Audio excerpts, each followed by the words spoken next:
Within the International Tax Planning Association, we actually have a meeting next week, and we're discussing all areas of international tax, really.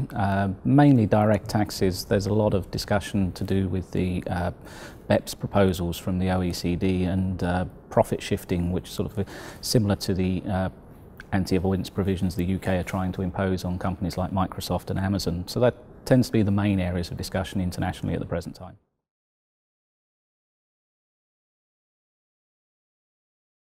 The first challenge facing the practice, and it's a business issue really, is succession planning. It's becoming very difficult to get particularly graduates and younger people interested in the tax profession nowadays. They tend to prefer to go into the banking world or finance world, which they see as far more remunerative than the traditional professions, and they don't have to go through the years of training and examinations that you do for a professional qualification.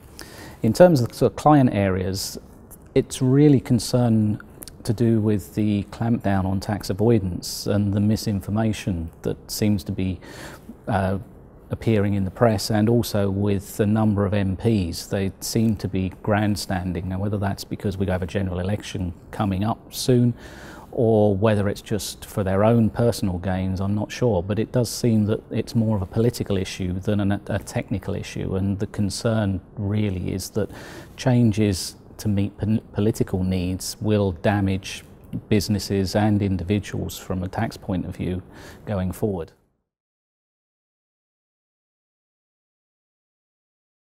I think we'll see very little in the budget.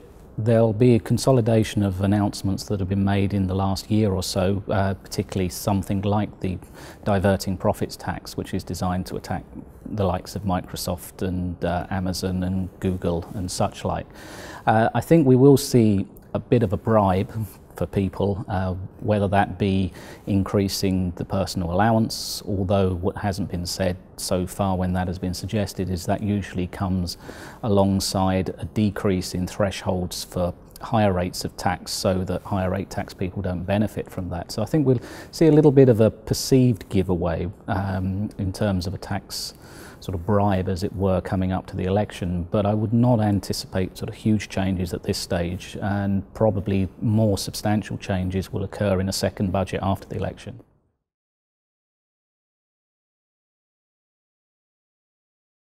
When advising international clients, it's important to consider additional issues such as the effect in their own countries, and ensure that they're taking advice in the country if they're resident in another country or they have a business establishment in another country. So it's important to consider more than one country's tax rules and procedures and registration requirements. That doesn't necessarily mean sort of in-depth knowledge of other countries, but a good sort of network of people you can use to provide support in the particular client issue is important. And also the other area is to have in mind that it's not just the UK clamping down on tax avoidance, other countries are as well. So it's important to consider anti-avoidance provisions in other countries as well as the UK.